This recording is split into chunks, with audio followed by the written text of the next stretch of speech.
ওমর রাদিয়াল্লাহু তাআলা আনহু ফজরের নামাজ পড়ে একজন বিধবা মায়ের বাড়িতে গেল।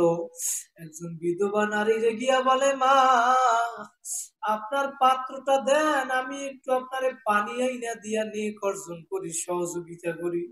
ওই মহিলা ডাক দিয়া বলে, ওমর, তুমি আমারে ফজরের নামাজ পড়িয়া পানি দিতে আসছো, তোমার একটু আগে আইসা কে জানো আমারে পানি দিয়া গেছে। ওমর রাদিয়াল্লাহু তাআলা আনহু নেকের জন্য পাগল হয়ে গেছে। চিন্তা করে, আমি ফজরের পরে আসলাম, পানি দিতে পারি নাই, আগামীকালকে তাহাজ্জুদ নামাজের সময় আইসা আগে পানি দিয়ে যাব। সুবহানাল্লাহ। আগামীকালকে তাহাজ্জুদ নামাজের সময় আসছে, আইসা আজকে বলে, মা, আজকে আপনার পাত্রটা দেন, আমি পানি আইনা দেই। বলে, ওমর, তোমার একটু আগে আজকেও কে জানো আমারে পানি দিয়া গেছে। ওমর এখন চিন্তা করে, ফজরের পরে আসলাম, পানি দিতে পারি নাই, তাহাজ্জুদের সময় আসলাম, তাও পানি দিতে পারি নাই, আজকে রাত্রবেলা ঘুমাবই না, দেখবো রাত্রবেলা কে পানি দিয়া যায়। আল্লাহু আকবার। 2 নম্বরে জান্নাতে সার্টিফিকেট পাইল ওমর রাদিয়াল্লাহু তাআলা আনহু। ভাইরা, রাত্রবেলায় নামাজ পড়ে ওই মহিলার বাড়ির দরজায় খেজুর গাছের গোড়ায় দাঁড়ায় রইছে। দাঁড়াইয়া দাঁড়াইয়া দেখে, রাত্র যখন আস্তে আস্তে গভীর হইল, কে যেন অন্ধকারের ভিতরে আইসা পানি দিয়া যায়। যখন পানি দিয়া যায়, এবার ওমর গিয়া ধরছে, দেখবে কে আমার আগে আইসা পানি দিয়া যায়। যখন ধইরা দেখে, দুনিয়ার আর কেউ না, কেউ না, যে ওমরের আগে পানি দিয়া গেছে সে হইল হযরত আবু বকর সিদ্দিক। জোরে বলেন সুবহানাল্লাহ। ওমর ডাক দিয়া বলে, ভাই আবু বকর, আপনার সাথে আমি কোনোদিন নেকের পাল্লা দিয়া পারি নাই, আপনি নেক কাজ করেন, আপনার সাথে আমি কোনোদিন নেকের পাল্লা দিয়া পারি নাই। একবার আল্লাহ রাসূল যুদ্ধে যাওয়ার জন্য দান চাইল, তখন ওমর রাদিয়াল্লাহু তাআলা চিন্তা করল, আমি আজকে আবু বকরের থেকে দান অর্ধেক সম্পত্তি দিয়া ফাষ্ট হইয়া যাব, কারণ আবু বকরের তো সম্পদ আমার থেকে কম। আল্লাহ রাসূলের দানের চাওয়া ওমর রাদিয়াল্লাহু তাআলা অর্ধেক সম্পদ আল্লাহর রাস্তায় দিয়ে দিল। আবু বকর সিদ্দিক রাদিয়াল্লাহু তাআলা আনহু তার ঘরের ভিতরে যা ছিল, এমনকি লবণের বাটিটা পর্যন্ত প্যাকেট কইরা আল্লাহ রাসূলের দরবারে নিয়ে আসছে। সুবহানাল্লাহ। আল্লাহ রাসূল ডাক দিয়া বলে, আবু বকর, আপনি ঘরে কি রাইখা আসছেন? বলে, ও নবী, আমি ঘরে রাইখা আসছি আপনারে আর আমার মাওলারে। জোরে একটা ডাক দিন, আল্লাহ। আল্লাহু আকবার। ভাইরা, জান্নাতের সার্টিফিকেট পাইছে। এবার ওমর রাদিয়াল্লাহু তাআলা আনহু ডাক দিয়া বলে, ভাই আবু বকর, আপনি পানি দিয়া গেছেন ভালো কথা, আপনার পায়ে জুতা নাই কেন, আপনি খালি পায়ে কেন আসছেন? আবু বকর রাদিয়াল্লাহু তাআলা আনহু তখন ছিল প্রধানমন্ত্রী। আবু বকর রাদিয়াল্লাহু তাআলা আনহুর খেলাফতের জমানায়। বলে, আপনি খালি পায়ে কেন আসছেন? আবু বকর ডাক দিয়া বলে, ওমর, আমি এই রাত্রবেলা ঘুইরা ঘুইরা মানুষের বাড়ি বাড়ি ঘুইরা ঘুইরা দেখি কার কি প্রয়োজন, কার কি লাগবে। আর এই রাত্রবেলা মানুষগুলা সবাই ঘুমায়, আর আমি আবু বকর যদি জুতা পাই দিয়া হাঁটি, আমার জুতায় আওয়াজ হইতে পারে, শব্দ হইতে পারে। আমার জুতার আওয়াজে যদি কারো ঘুমের ডিস্টার্ব হয়, আমি আবু বকর এই জন্য জুতা পায়ে দেই না, খালি পায়ে হাঁটি। কিন্তু বর্তমান সমাজে আপনার আমার ছেলেরা দেখবেন বিভিন্ন অনুষ্ঠানে এমন ভাবে গান বাজনা বাজায়, রাত্রবেলা মানুষগুলা ঘুমাইবে তো দূরের কথা, কবরের মুদ্রাগুলা পর্যন্ত কাঁপতে থাকে। কথা বলেন ঠিক না বেটি? এদের বিরুদ্ধে স্লোগান দিতে হবে। আল্লাহ রাসূল বলে, মান রাআ মিনকুম মুনকারান ফালিয়ুগাইয়িরহু বিয়াদিহি ফাইন লাম ইয়াস্তাতি ফাবিলিসানিহি ফাইন লাম ইয়াস্তাতি ফাবিকলবিহি। রাসূল বলেন, যখন তোমাদের ভিতরে কোনো খারাপ কাজ হয়, গর্হিত কাজ হয়, গান বাজনা ভালো কাজ না খারাপ কাজ? রাসূল বলেন, যদি শক্তি থাকে হাত দ্বারা ফিরাইয়ে দাও, যদি হাত দ্বারা ফিরাইতে না পারো জবান দ্বারা ফিরানোর চেষ্টা করো। জবান দ্বারা যদি ফিরাইতে না পারো, অন্তর দ্বারা পরিকল্পনা করো কিভাবে পরিবর্তন ঘটানো যায়। অজালিকা দাফুল ঈমান, আর এইটা হইল ঈমানের সর্বনিম্ন স্তর। তো যখন মানুষ গান বাজনা বাজায়, আপনি আমি শুনি, কিন্তু আমার একটু খারাপও লাগে না। এখন চিন্তা কইরা দেখেন আপনার আমার ঈমানটা কোন জায়গায় আছে। এদের বিরুদ্ধে স্লোগান দেওয়া লাগবে নাকি লাগবে না? আল্লাহ পাক হেফাজত করুক, এদেরকে সহি বুঝ দান করুক, বলেন আল্লাহুম্মা আমিন। ভাইয়া দুনিয়ার ভিতরে আসছি একদিন, যাব একদিন, কথা বলেন ঠিক না বেঠিক? নিজে পর্দা করব, মেয়েদেরকে পর্দা করাবো, বিবিদেরকে পর্দা করাবো, কথা বলেন ঠিক না বেঠিক? এই দায়িত্ব কার? আমার না?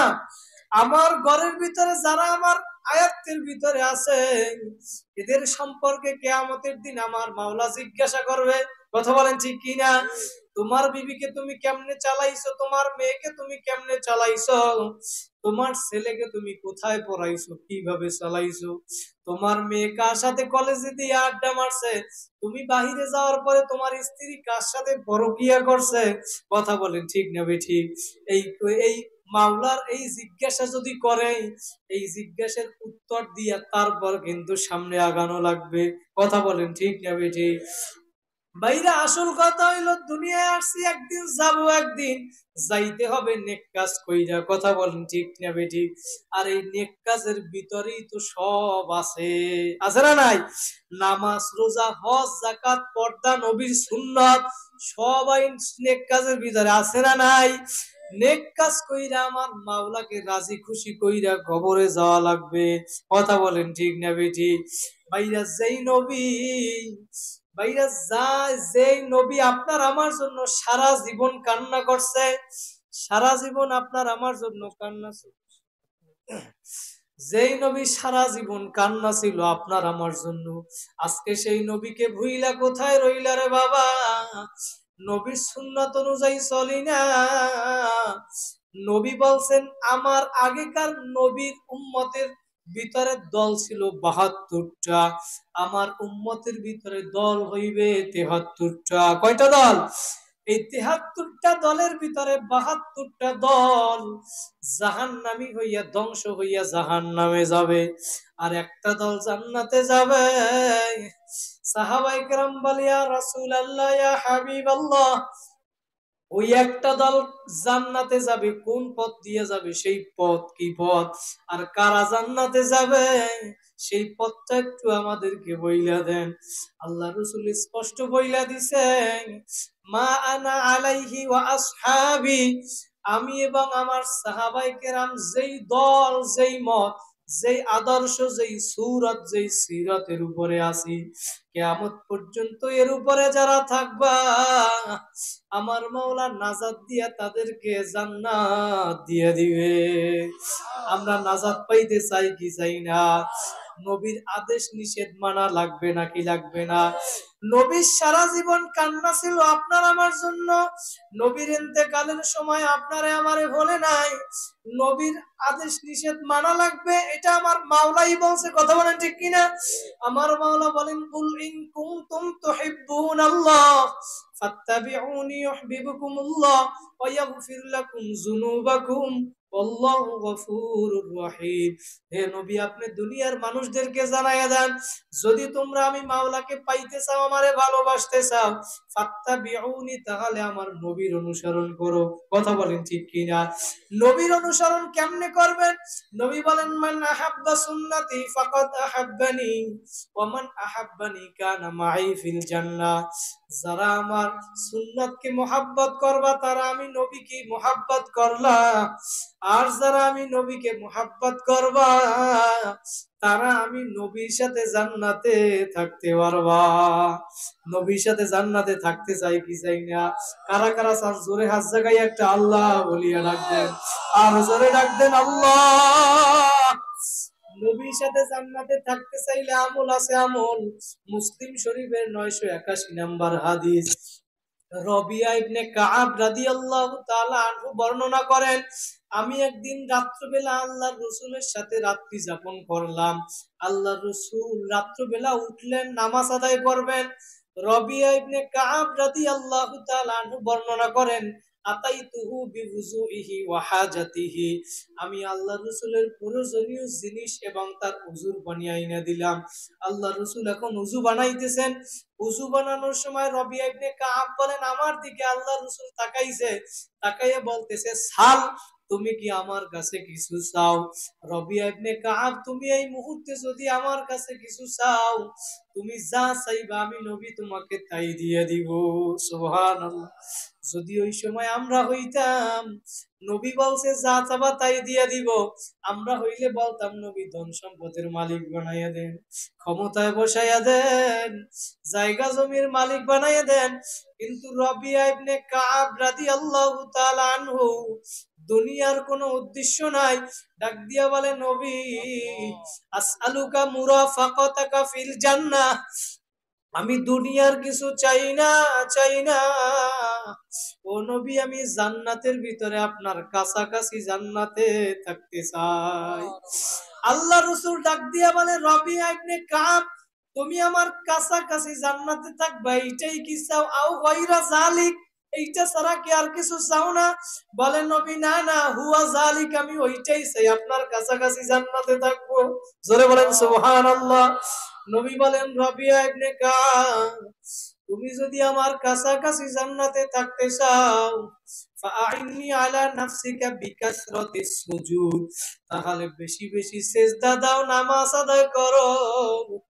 আর যত বেশি বেশি নামাজ আদায় করবা, সিজদা দিবা, তত বেশি আমি নবীর কাছাকাছি জান্নাতে থাকতে পারবা।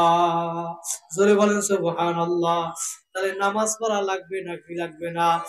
নবী বলছেন সারা জীবন নবীর কান্না আমাদের জন্য। কথা বলেন ঠিক কিনা? অন্য এক হাদিসের ভিতরে নবী বলছেন, মান তামাসসাকা বিসুন্নতি ইনদা ফাসাদি উম্মতি ফালাহু আজরু মিয়াতি শাহীদ, যারা আমার একটা সুন্নতকে দৃঢ়ভাবে আঁকড়াইয়া ধরবা, তারা 100 শহীদের সওয়াব পাবা। সুবহানাল্লাহ। নবীর সুন্নতের ভিতরে লম্বা জামা, টুপি, দাড়ি আছে না নাই? এই দাড়ি নবীর সুন্নতের ভিতরে আছে না নাই? যেই নবী সাহাবাই কেরাম কেউ এই দাড়ি এক মুষ্টির কম কাটে নাই, ছাটে নাই, কিন্তু আজকে আমরা ইসলামী দল নাম দিয়াও দাড়ি রাখি না। আছে না নাই? আল্লাহ পাক আমাদের বুঝদান করুক, বলেন আমিন। শাহ ওলিউল্লাহ মুহাদ্দিসে দেহলভী রাহমাতুল্লাহি আলাইহি রাত্রবেলা ঈশার নামাজ পড়া দুরূদ শরীফ পড়া ঘুমাইয়া গেল।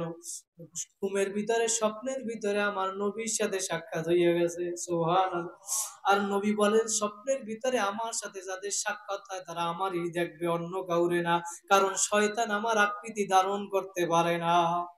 স্বপ্নের ভিতরে সাক্ষাৎ হইল, নবী ডাক দিয়া বলে, শাহ ওলিউল্লাহ, তোমার সাথে আমার অনেক দিন সাক্ষাৎ হয় না, আজকে অনেক দিন পরে সাক্ষাৎ হইল, আজকে তোমারে আমি কিছু হাদিয়া দিতে চাই। আল্লাহ নবী দাড়ি খেলাল করতেছে, দাড়ি খেলাল করে। এই দাড়ি খেলাল করার কারণে আল্লাহ রসুলের হাতের ভিতরে 2টা অথবা 3টা দাড়ি ছিঁড়িয়ে আসছে। আল্লাহ রসুল এই সেরা 2টা অথবা 3টা দাড়ি ওই স্বপ্নের ভিতরে শাহ ওলিউল্লাহ মুহাদ্দিস দেহলভী রাহমাতুল্লাহি আলাইহি এর হাতের ভিতরে হাদিয়া দিয়ে দিছে। সুবহানাল্লাহ। ঘুম থেকে ওইটা বাতি জ্বালাইয়া দেখে আল্লাহ রসুল স্বপ্নের ভিতরে যেই দাড়ি তার হাতের মধ্যে দিছিল, এখনো তার হাতের মধ্যে সেই দাড়ি। সুবহানাল্লাহ। এখন সুমা দিয়ে আতর লাগাইয়া পকেটে রাইখা দিছে। ফজরের নামাজ আদায় করিয়া, জিকির আজকার কইরা, ইশরাকের নামাজ পড়িয়া মাদ্রাসায় দর্স দেওয়ার জন্য রওনা করছে মরুভূমির ভিতরে পথ দিয়া। ওই রৌদ্রের ভিতরে মরুভূমি, উত্তপ্ত গরম বালু, ওই ভিতর দিয়া রওনা করছে। কিন্তু নবীর সেরা দাড়ি তার পকেটে থাকার কারণে আজকে মেঘাইসা তাকে ছায়া দিতে আছে। সূর্যের তাপ তার গায়ে লাগে না। পরীক্ষা করার জন্য এই জামাটা রাইখা পরের দিন অন্য একটা জামা গায়ে দিয়ে আসে। আজকে সূর্যের তাপ লাগে, মেঘ তাকে ছায়া দেয় না। তখন তার বুঝতে বাকি নাই। শাহ ওলিউল্লাহ মুহাদ্দিসে দেহলভী রাহমাতুল্লাহি আলাইহি তখন বলেন, আমি আল্লাহর কসম খাইয়াও বলতে পারি, মান আহাব্বা সুন্নতি ফাকাদ আহাব্বানি ওয়া মান আহাব্বানি কানা মাই ফিল জান্নাহ। আমি আল্লাহর কসম খাইয়াও বলি যেই নবীর সেরা দাড়ি আমার পকেটে থাকার কারণে আজকে মেঘ আইসে আমার ছায়া দেয়, সূর্যের তাপ আমার গায়ে লাগে না। কিয়ামতের ময়দানে যাদের গালের মধ্যে দাড়ি লাগানো থাকবে তাদের গায়েও আমার মাওলা সূর্যের তাপ লাগাইবে না। কারা কারা রাখবেন আর কাটবেন না, জোরে হাত জায়গায় আল্লাহ বলিয়ে রাখবেন। নারায়ে তাকবীর। আল্লাহ কবুল করুক, বলেন আমিন।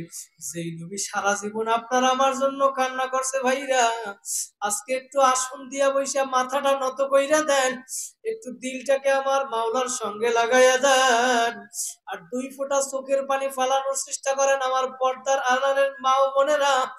আগামীকালকে কিন্তু এই মজলিস আর থাকবে না। নবী বলেন যদি কান্না না আসে কান্নার বাহানা করো তাতেও সব। ইবুকু ইবুকু আইল্লাম তাবুকু ফাতাবাকু, কান্না না আসলে একটু কান্নার বাহানা করো তাতেও সব। ও আমার যুবক ভাইরা, গুনার কারণে আমাদের দিল শক্ত হইয়া গেছে, চোখে পানি আসে না। আমার মাওলার ভয় আযাবের ভয় পাথর পর্যন্ত কান্না করে, পাথর কানতে কানতে নহর জারি করিয়া ফেলায়। আমার মাওলার কোরআনের ভিতরে আমার মাওলা বলছেন ওয়াকুদুহান নাসু ওয়াল হিজারা, দুনিয়ার ভিতরে আগুন জ্বালানোর জন্য লাকড়ির প্রয়োজন হয়, গ্যাসের প্রয়োজন হয়, কিন্তু তোমার আমার গুনার কারণে জাহান্নামে আমার মাওলা যে আগুন জ্বালাইছে, ওই আগুন তোমার আমার চোখের পানি ছাড়া নিভানো সম্ভব না। বাইরে দুনিয়ার ভিতরে আগুন জ্বালানোর জন্য লাকড়ির প্রয়োজন হয়, আর আমার মাওলা জাহান্নামে যে আগুন জ্বালাইবে, ওই আগুন জ্বালাইবে আমার মাওলা নিজেই বলেন ওয়াকুদুহান নাসু ওয়াল হিজারা, মানুষ আর পাথর দ্বারা। পাথর হইয়া আমার মাওলার ভয় কান্দে। তুমি আমি মানুষ হইয়া এমন নেমক হারাম হইলাম, আজকে চোখে পানি নাই, দিল শক্ত হইয়া গেছে। আমার রাসূল বলে মান বাকা মিন খাশিয়াতিল্লাহ হারামাল্লাহু তিলকাল আইনা আলান নার, যেই চক্ষু আমার মাওলার ভয় কাঁদবা, ওই চক্ষু আমার মাওলা জাহান্নামে দিবে না। পাথর আমার মাওলার ভয় কান্দে, নবী মুসা পথ দিয়ে হাইটা যায়। ও আমার মা বোনেরা, আমার যুবক ভাইরা, পাথর মাওলার ভয় কান্দে, নবী মুসা ডাক দিয়া বলে পাথর তুমি কেন কান্দো? পাথর ডাক দিয়া বলে নবী মুসা, আমার মাওলা বলছে জাহান্নাম জ্বালাইবে মানুষ আর পাথর দ্বারা, আমারে আমার মাওলায় মাফ করছে কিনা? ও নবী, আপনি আমার জন্য মাওলার কাছে একটু মাফ চান। নবী মুসা ডাক দিয়ে বলে মাবুদ গো, তোমার মাখলুক পাথর তোমার কাছে মাফ চায়। আমার মাওলা ডাক দিয়ে বলে মুসা, আমি সুসংবাদ দিয়ে দাও, পাথরকে মাফ করিয়া দিছি। কিছুদিন পরে ওই পথ দিয়ে নবী মুসা হাইটা যায়, পাথর এখনো কান্দে। নবী মুসা রাগী মানুষ, ধমক দিয়ে বলে পাথর তুমি এখনো কান্দো? আমার মাওলা তো তোমারে মাফ করিয়া দিছে। পাথর ডাক দিয়ে বলে ও মুসা, আমি যদি কান্না না করতাম আপনি আমারে দেখতেন না, আমার মাওলাও আমারে মাফ করতো না, যেহেতু আমার কান্নার কারণে আমার মাওলা আমারে মাফ করিয়া দিছে। আমি কিয়ামত পর্যন্ত কান্না করতেই থাকবো, কান্না আর থামাবো না। ও আমার কোমল নগরের যুবক ভাইরা, আমার মুরব্বী বাবারা, পর্দার আড়ালের মা ও বোনেরা, নৈরাশ হইও না, নৈরাশ হইও না, লা তাকুনাতু মির রাহমাতিল্লাহ। আমার মাওলা বলে বান্দা বান্দি আয় আয় আয়, তোরা গুনাহ করবি, ভুল করবি, আমি মাওলা জানি তোদেরকে নফস দিছি, তোরা চেষ্টা করার পরেও তোদের থেকে গুনাহ হইয়া যাবে। আমি মাওলা এই জন্য তওবার দরজা খোলা রাখছি, পাহাড় পরিমাণ গুনাহ করিয়া ফেলাইছো। বান্দা বান্দি নৈরাশ হইস না, আয় আয় আয়, উদউনি আস্তাজিব লাকুম, তোরা আমি মাওলারে ডাকতে দেরি। जब कोई बंदा बंदी मेरी तरफ आता है शिकस्त दिल आता है, टूटा हुआ दिल आता है, जब घबरा कर चारी तरफ मायूसी का समंदर देखता है, आसमान उस पर दूर से नजर आता है, जमीन उस पर तंग हो जाता है। আমার মাওলা বলে দুনিয়ার সব দরজা যদি বন্ধ হইয়া যায়, চারি तरफ के दरवाजे जब उस पर बंद हो जाता है, मेरी दरवाजा कभी बंद नहीं होता। আমার মাওলা বলে আমার দরজা 24 ঘন্টা খোলা। বান্দা বান্দি তোমরা আয় আয় আয়। আমি মাওলারে যদি ডাক দিতে পারো আল্লাহ, তাইলে জোরে একটা ডাক দেন আল্লাহ। আমার মাওলা বলে বান্দা বান্দিরা তোমরা জমিনে বইসা আমারে ডাক দিবা একবার, আমি মাওলা তোমাদের ডাকে সাড়া দিব 70 বার।